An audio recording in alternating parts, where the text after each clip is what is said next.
The auctioneer hammered the gavel down at $275 on a sharp, clear October morning in 2004 at the Sheridan County Surplus Iron Auction outside Sheridan, Wyoming. And the man in the heavy Navy work coat with the embroidered Union Pacific shield on the left breast pocket let out a short, flat snort that turned the heads of every cattle hand and railroad tie cutter standing along the chain link. Quentin Struthers was 51, 6 feet and barrel-chested, stiff, reddish-gray hair clipped close under a black wool railroad bowler hat in old-school 1920s railroad supervisor style, a bushy, reddish-gray mustache spreading across his upper lip, sharp pale blue eyes with deep crow's feet, a deeply tanned, weathered face. He wore a heavy, dark navy canvas Union Pacific work coat with the embroidered yellow and red UP shield patch on the left breast pocket, brown leather UP stamp suspenders, faded, dark gray, heavy twill UP issue work pants, polished black steel-toe railroad boots, a thick brown belt with a heavy brass UP shield buckle, and a brass UP timetable case clipped at the right hip. Quentin had been senior track supervisor for Union Pacific's Wyoming Division for 15 years. The surplus auction had been called for the Sheridan Freight Yard sidings, and the 1953 White 4000 cab-over wrecker at the back of the list had been on the UP's salvage ledger. Since the freight yard accident of December 1984, Quentin had told the auctioneer privately he would have hauled the truck to the UP's North Platte scrap shop for $50 cash, because the cab-over tilt assembly was seized and the front bumper beam had been creased in the original accident. The 24-year-old shop mechanic in the deeply faded duck canvas work coat at the back of the bidder's line had just outbid him for $275 against Quentin's casual $60 opening shot. And Quentin was making sure the Sheridan Railroad Yard men understood the joke. Cordell Quaintance folded the auction slip into the inside pocket of his canvas work coat and walked through the dry gravel to the truck. The White 4000 was 19 feet of cab-over conventional Detroit iron with the steep, snub-nosed grill that the design had been famous for, the cab painted a faded Wyoming cream, oxidized to a chalky bone white along the body panels and rust brown along the lower edges of the doors, the chrome white letters across the front of the cab grill tarnished to a dull pewter.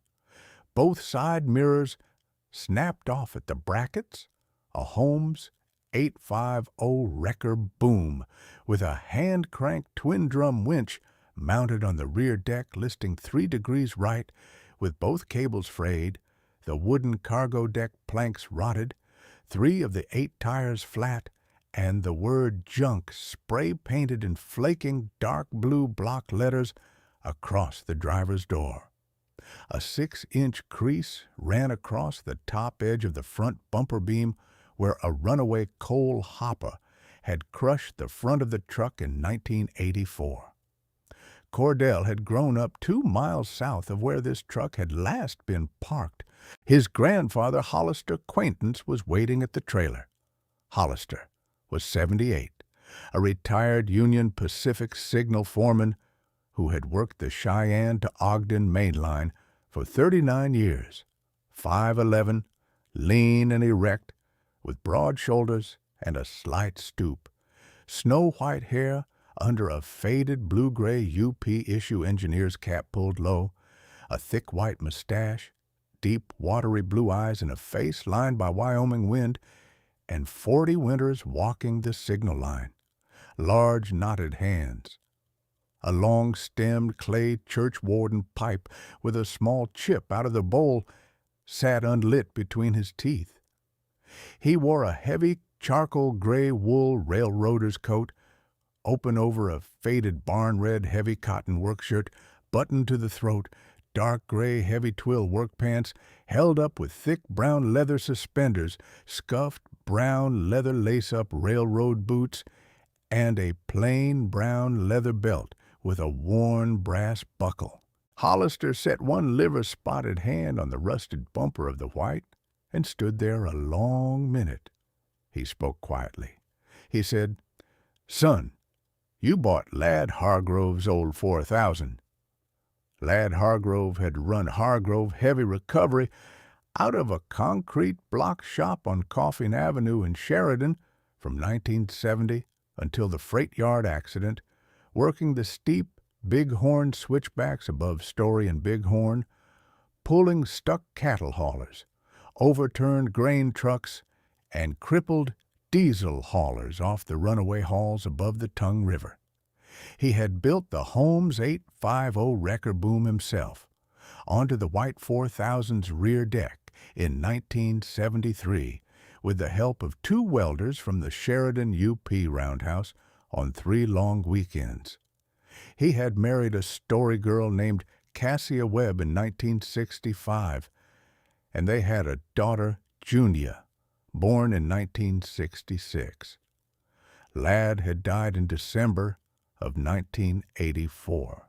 He had been pulling a derailed coal hopper out of a switching siding in the Sheridan UP freight yard at 4 in the afternoon on a 13 below December day when a runaway cut of 9 empty coal cars rolled silently down the icy grade from the upper hump and clipped his white from behind. The truck had been driven forward into the derailed hopper, and Lad had been pinned between the front bumper beam of his own truck and the steel side wall of the hopper.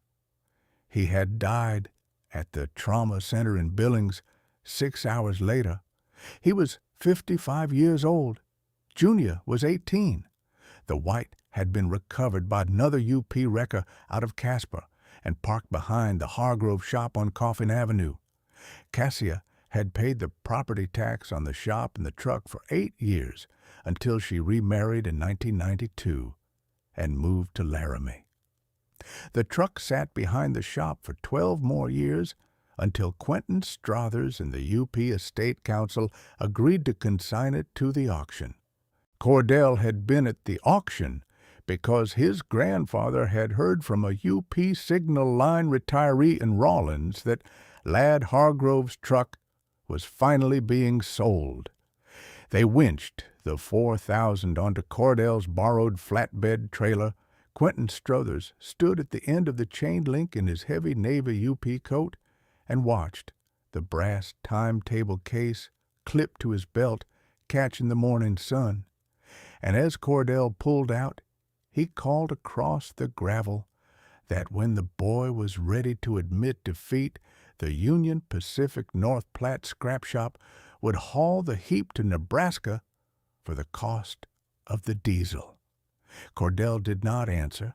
Hollister climbed into the cab of the trailer truck, and they drove the 23 miles north up US 87 to Hollister's railroad tie barn behind the old Signal Line section house outside Ranchester, Wyoming, the dead white rocking behind them on the dry pavement, the Holmes 850 booms pointing at the long, cold Wyoming sky like 2 crooked fingers. The restoration would take 20 years. Nobody knew that on the drive up Route 87. Cordell worked his day job at a heavy truck shop in Sheridan during the week, and he drove the half-hour north up US 87 to Hollister's barn every Saturday and most Sundays. They started with the bumper beam crease because Hollister insisted, cutting out the dented section and preparing it for straightening on a chain-pulled hydraulic frame jig over 3 weekends. The original white 358 cubic inch flathead inline-6 gasoline engine had not turned over in 20 years, and they pulled it out of the truck and tore it down on a stand. The bearings were salvageable, the crank was true, The head needed a careful regrind. They pulled the 5-speed manual and pressed new bushings into the shift tower. The first long Wyoming winter went into the engine and the bumper beam straightening and into stories about Lad Hargrove. Hollister told Cordell about the night in 1978 when Lad had pulled an overturned bighorn cattle hauler out of a Bear Creek switchback at -8 degrees and refused payment except for 2 yearling rib roasts. He told Cordell about the morning in 1981 when Lad had hauled a snapped Caterpillar D9 dozer out of the Tongue River mud above Acme and let the contractor pay him in 2 cords of split cottonwood. He told stories about Cassia Hargrove's huckleberry yeast bread. The second year, they sandblasted the salt-rusted frame down to clean steel. By the 5th year, the cab over tilt was unstuck, and the cab came off the frame for the floor pans. In the 7th year, Hollister had a hip replacement, and the work paused for 4 months. He came home walking carefully, with a UP-issue silver-headed cane, but his hands still worked. He told Cordell the truck would wait. By the 10th year, the white was a roller. In the 12th year, Cordell's son was born, and the work paused for a month. By the 15th year, Hollister sat more than he stood.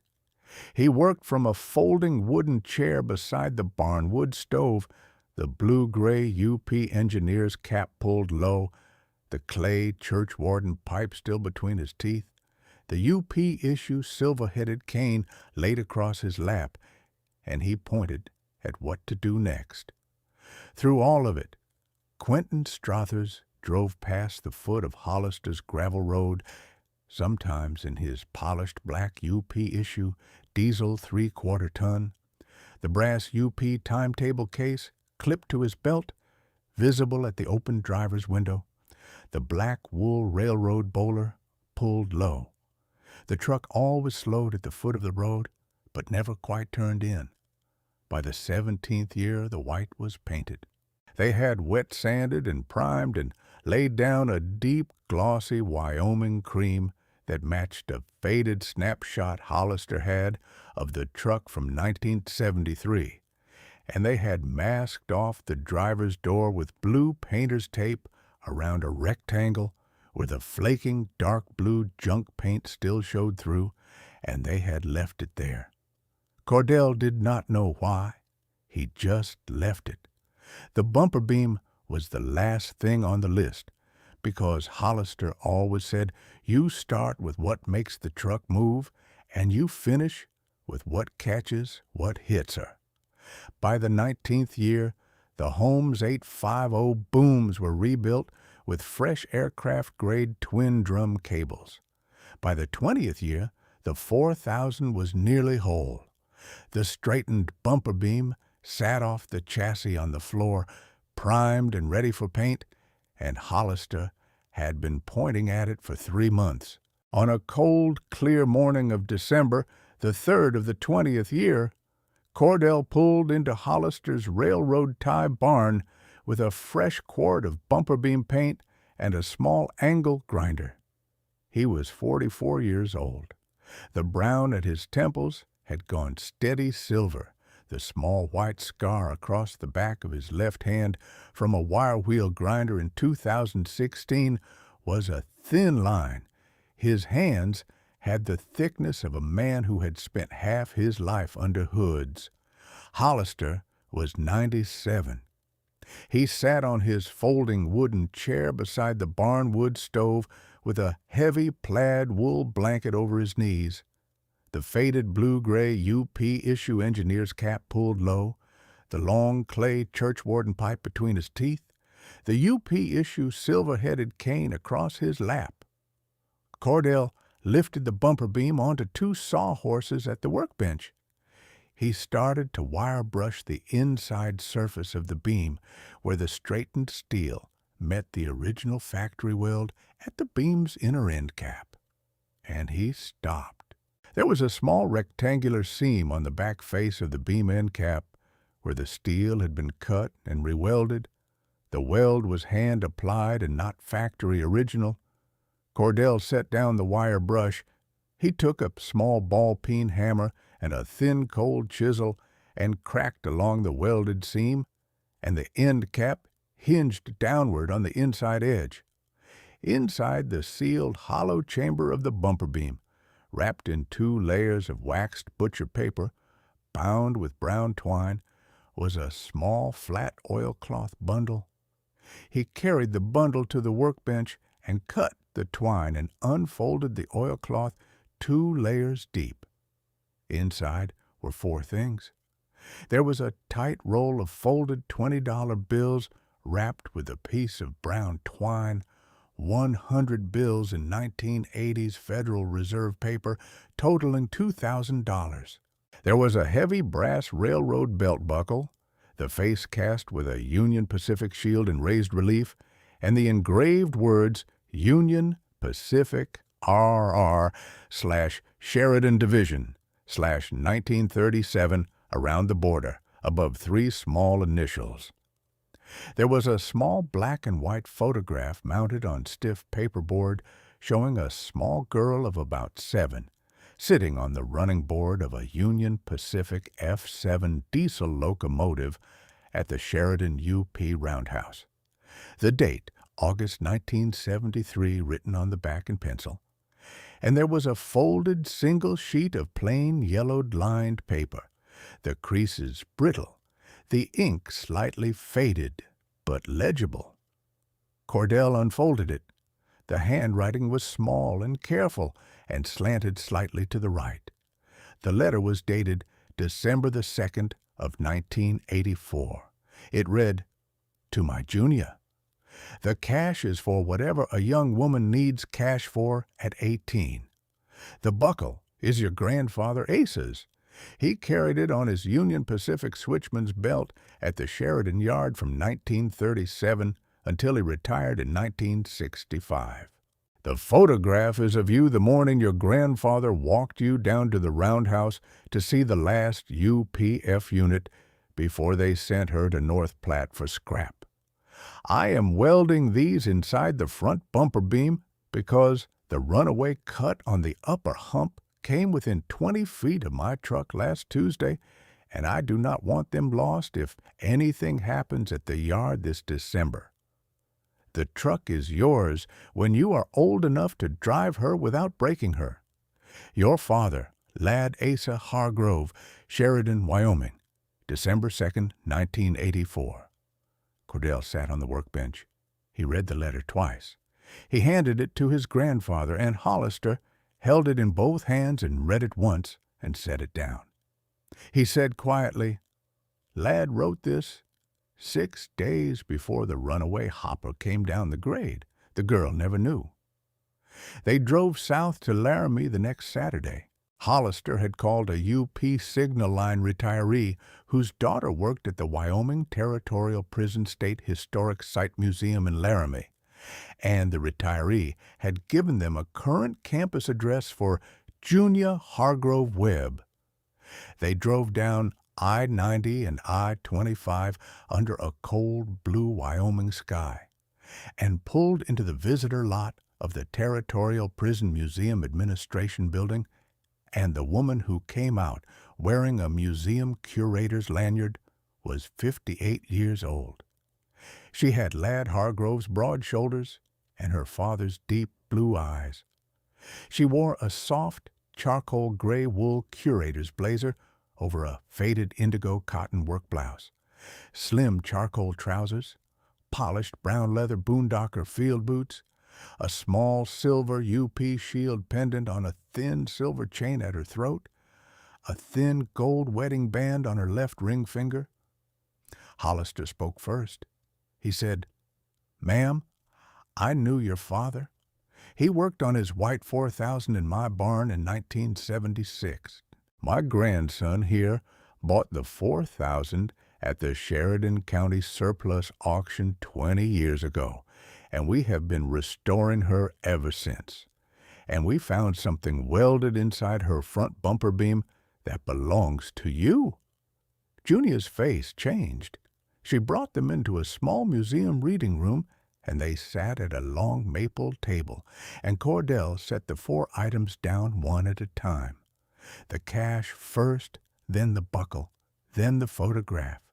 He saved the letter for last. Junia picked up the brass buckle.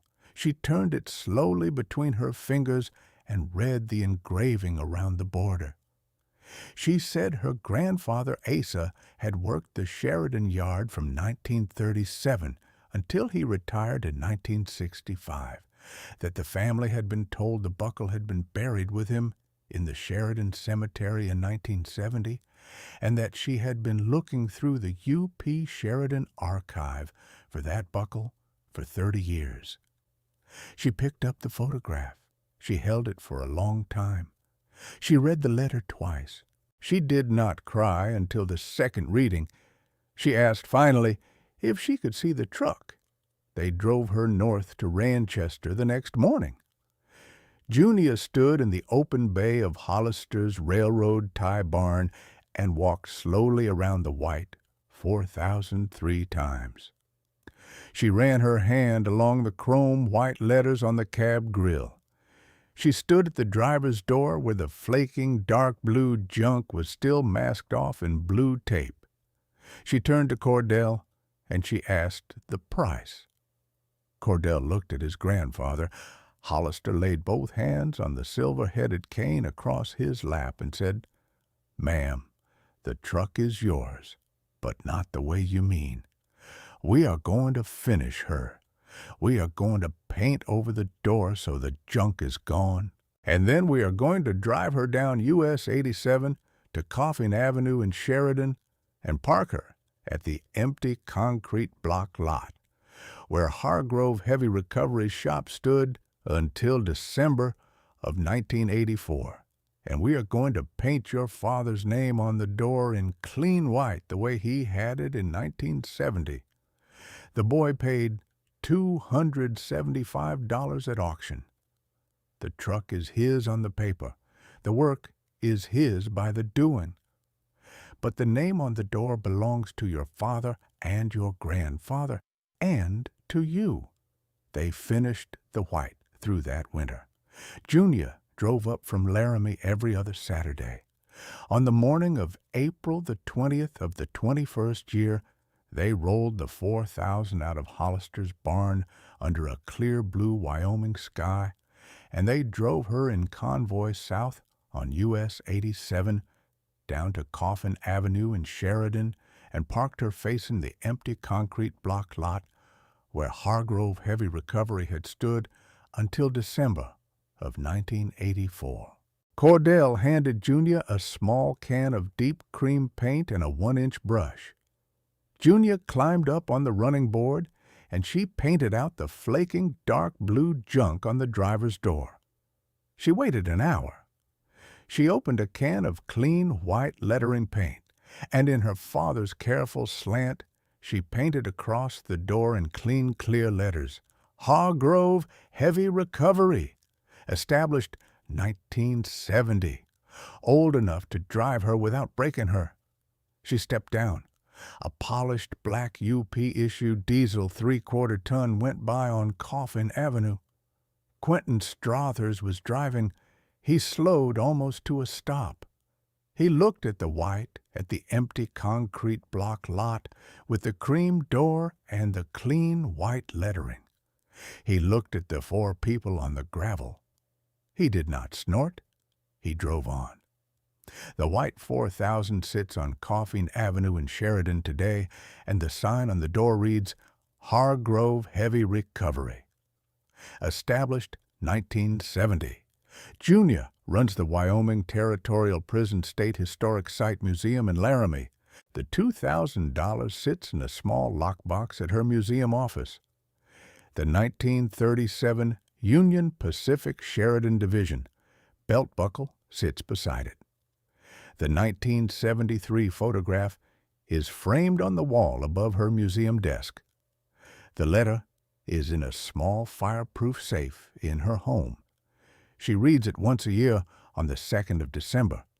If you ever see an old white 4000 parked on a Sheridan street with Hargrove Heavy Recovery painted on the door in clean white, roll the window down and listen. There is a story in that truck that a railroad man in a bowler hat would have hauled to North Platte for the cost of the diesel, and the work was always for the daughter. Subscribe to Iron Hook Stories for a new story every day. Thank you for watching.